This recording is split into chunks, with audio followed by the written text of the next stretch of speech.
और अब बात करते हैं घुसपैठियों के खिलाफ चलाए गए बहुत बड़े ऑपरेशन की। उत्तर प्रदेश से लेकर पश्चिम बंगाल तक वोटर रिवीजन प्रक्रिया को लेकर जहां एक तरफ सियासी बवाल मचा हुआ है, वहीं यूपी में घुसपैठियों के खिलाफ योगी सरकार का ऑपरेशन टॉर्च चल रहा है। यूपी पुलिस की कई टीमें रात के अंधेरे में दबिश डालकर दस्तावेजों की जांच कर रही हैं, परख रही हैं उन्हें। सीएम योगी के निर्देश के बाद पुलिस ने घुसपैठियों की धरपकड़ अब तेज कर दी है।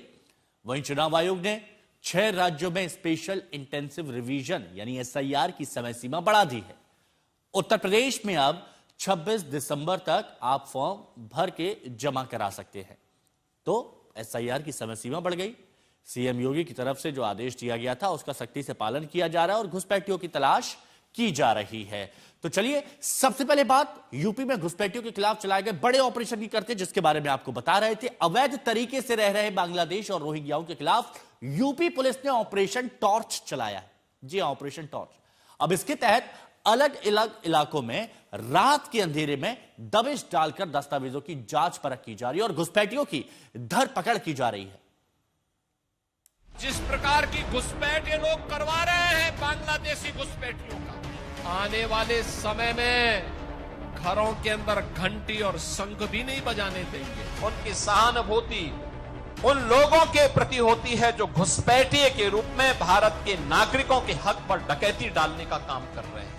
इसमें बांग्लादेशी घुसपैठियों को, रोहिंग्या को जरूर बसाने का काम किया है। ये लोग बांग्लादेशी घुसपैठियों और रोहिंग्या के हितैषी हैं। अगर कोई घुसपैठिया भारत की सुरक्षा पर सेंध लगाने का कुत्सित प्रयास कर रहा है, उसे निकाल बाहर करने का कार्य भी करेंगे। उत्तर प्रदेश में घुसपैठियों को चुन चुन कर बाहर निकालने के लिए रात में ऑपरेशन टॉर्च शुरू हो चुका है। जिस तरह टॉर्च का काम होता है रात के अंधेरे को रोशनी से मात देना, उसी तरह उत्तर प्रदेश के हर शहर में पुलिस भीड़ के बीच पहचान छिपाकर गुप्त अंधेरे की तरह न दिखने वाले घुसपैठियों की तलाश में टॉर्च लेकर जुटी है। जगह सहारनपुर। देर रात अचानक पुलिस दलबल के साथ रेलवे स्टेशन के पास की एक बस्ती में पहुंचती है। यहाँ एक पुलिसकर्मी टॉर्च लेकर खड़ा है। बाकी पुलिस वाले यहाँ रह रहे लोगों के पहचान पत्र की जांच कर रहे हैं। यहाँ ये लोग कब से रह रहे हैं पूछ रहे हैं। अंधेरी रात में टॉर्च जलाकर इस बात की तस्दीक की जा रही है कि सहारनपुर की इस बस्ती में रहने वाले लोगों में कहीं कोई बांग्लादेशी या फिर रोहिंग्या तो नहीं है। एक भी घुसपैठिया बचने ना पाए का जो आदेश और मिशन मुख्यमंत्री योगी आदित्यनाथ ने उत्तर प्रदेश में शुरू कराया है, उसी का नतीजा है कि मुजफ्फरनगर में पुलिस अधिकारी गश्त करते हुए ऑपरेशन टॉर्च पर निकले हैं। यहाँ इस वक्त घुसपैठियों को गुप्त अंधेरे में खोजने का हथियार कोई बंदूक, कोई बम, कोई लाठी नहीं है, टॉर्च बना है। सवाल जवाब, पहचान पत्र की जांच, सब कुछ टॉर्च जलाकर किया जा रहा है। इन्वेस्टिगेशन ऑन द स्पॉट चल रही है।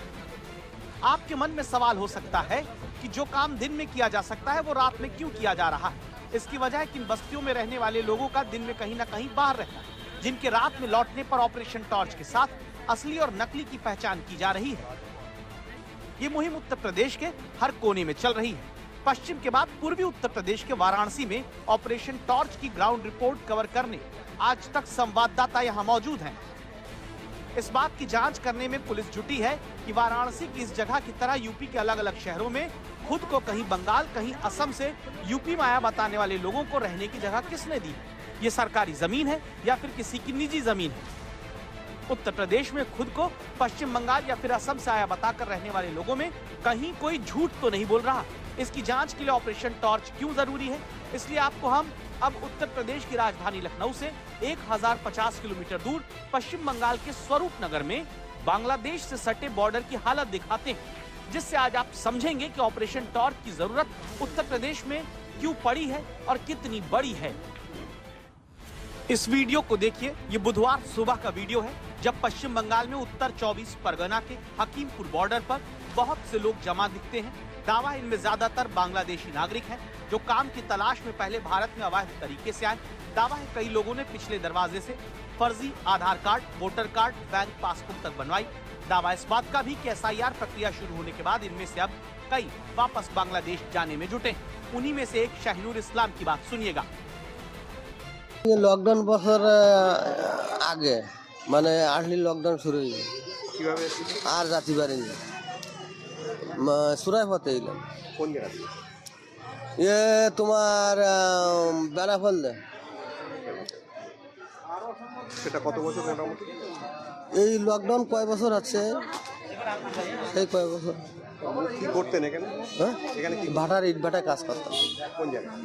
এই গোলাবাড়ি, এই তোমার বেলিগাড়া গোলাবাড়ি। এখন ফিরে যাচ্ছেন? এই সরকার এই এনআরসি শুরু করতেছে, বাংলা অবৈধ লোক, বাংলাদেশের লোক থাকতে দেবে না, ভয় লেগে সবাই তো চলে যাচ্ছে, মোবাইলে দেখতে পাচ্ছি তাই চলে যাচ্ছে। এখানে কিভাবে যাবেন এখন? আর আমাদের কোম্পানি বলে দিয়েছে তোরা চলে যাও বাংলাদেশের কোথায়? पश्चिम बंगाल में तो एसआईआर होने के दौरान अगर वहां रहने वाले बांग्लादेशी चुपचाप निकलने लगे हैं तो यही वजह है कि उत्तर प्रदेश में जो लोग पश्चिम बंगाल या खुद को असम का बताकर रहने वाले नागरिकों के बीच छिप कर रह रहे हैं, उन्हें ऑपरेशन टॉर्च के साथ खोजने में उत्तर प्रदेश की पुलिस जुटी हुई है।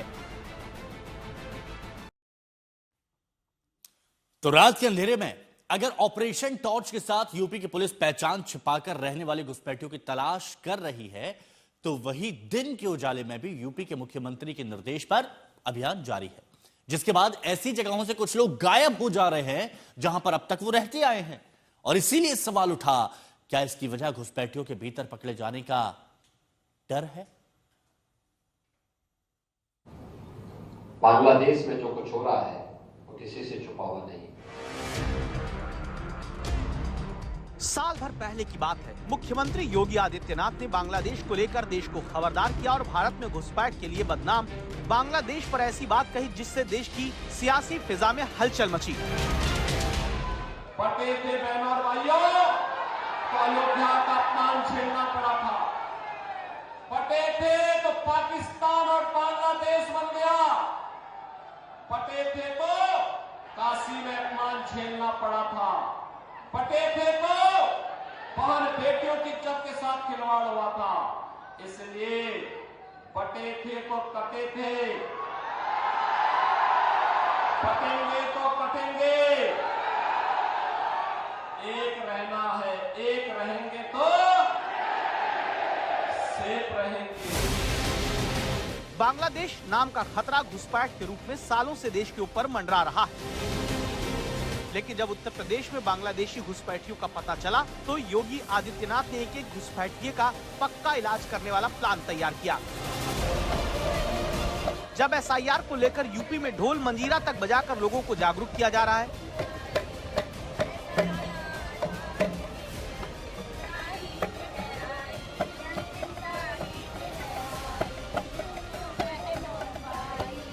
जब वोटर लिस्ट की शुद्धिकरण का अभियान उत्तर प्रदेश में चल रहा है, जब कुछ जिलों में डिटेंशन सेंटर तक बनाए जा चुके हैं, तब राजधानी लखनऊ में घुसपैठिए छिपने या भागने की कोशिश में लग गए। बालू अड्डा में तो सिर्फ 2-3 दिन के भीतर ही इलाके की तस्वीर बदल गई। लखनऊ नगर निगम ने सफाई कर्मचारियों से उनकी पहचान के दस्तावेज मांगे तो दावा है कि करीब 150 कर्मचारी जो संविदा पर यहाँ काम कर रहे थे, नौकरी छोड़कर लापता हो गए। लखनऊ की तरह ही रायबरेली में भी इसी तरह की तस्वीर देखने को मिल रही है, जहां पर बांग्लादेशी और रोहिंग्या की तलाश में दावा है कि यहां कॉलोनी बनाकर रहने वाले कुछ लोग अचानक गायब पाए जा रहे हैं। रायबरेली के सलोन इलाके में पुलिस की तरफ से यहां लगातार चेकिंग की जा रही है।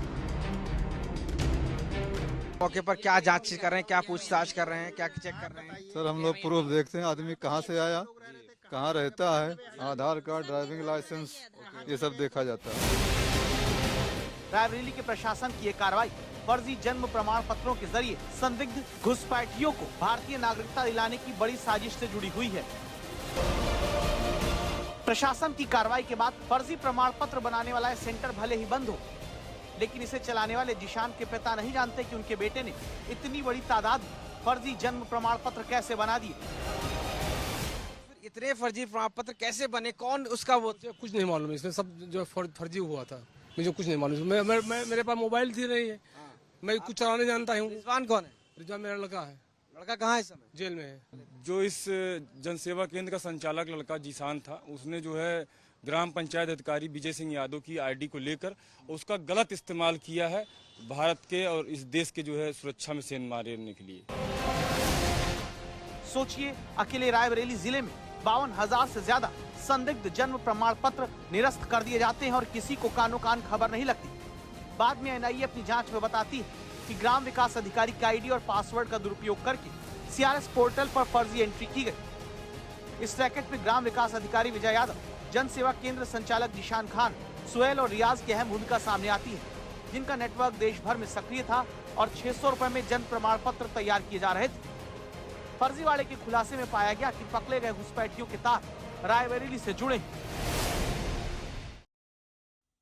तो अब आप समझे होंगे कि कैसे सिस्टम की नाकामियों का फायदा उठाकर घुसपैठियों ने फर्जी जन्म प्रमाण पत्र बनवा लिया। उत्तर प्रदेश सरकार के एक्शन के बाद अब ये घुसपैठिए गायब हो गए हैं, जिन्हें यूपी सरकार दिन रात ढूंढने में लगी हुई है। लेकिन सवाल ये कि रायबरेली में फर्जी जन्म प्रमाण पत्र बनाए जा रहे हैं और इस बारे में सुरक्षा एजेंसियों को कैसे पता चला? भारत में बांग्लादेशी घुसपैठिए बढ़ते जा रहे हैं। उनकी संख्या साल 2004 में 1 करोड़ 20 लाख थी, जो 2016 में बढ़कर 2 करोड़ हुई और साल 2025 में ये 3 करोड़ बताई जाती है। इन सभी घुसपैठियों के लिए रायबरेली के ऐसे सेंटर बहुत काम के साबित हो जाते हैं, जहां पर बने फर्जी जन्म प्रमाण पत्र को जांचने का काम डबल शिफ्ट में अब किया जा रहा है। बड़ी बात यह कि साल 2023 में मुंबई में पकड़े गए 4 बांग्लादेशियों और जम्मू में पकड़े गए रोहिंग्या के पास भी रायबरेली के सलोन से ही फर्जी जन्म प्रमाण पत्र मिले थे, जिनका इस्तेमाल नागरिकता और पासपोर्ट बनाने में किया गया। ऐसे ही घुसपैठियों को अब पूरे उत्तर प्रदेश में खोजा जा रहा है, ताकि उन्हें वापस उनके देश भेजा जा सके। देश भर में इसी तरह से घुसपैठिए शरण ले रहे हैं, जो सरकारी भ्रष्टाचार का फायदा उठाकर भारत देश के नागरिक बनाने वाले जरूरी दस्तावेज बनवाने में कामयाब हो गए, जिस पर समाजवादी पार्टी के अध्यक्ष अखिलेश यादव सवाल उठाकर सरकार की चूक कहते हैं कि एसआईआर से पहले आपने डिटेंशन सेंटर क्यों नहीं बनाए? एसआईआर शुरू होने से पहले डिटेंशन सेंटर क्यों नहीं बनाया आपने? और फिर घुसपैठियों की बात अगर आई है तो सरकार घुसपैठी 10 साल 11 साल में कितने आए हैं उसका भी आंकड़ा दें, और अगर आंकड़ा ज्यादा निकलता है तो सरकार को इस्तीफा देना चाहिए।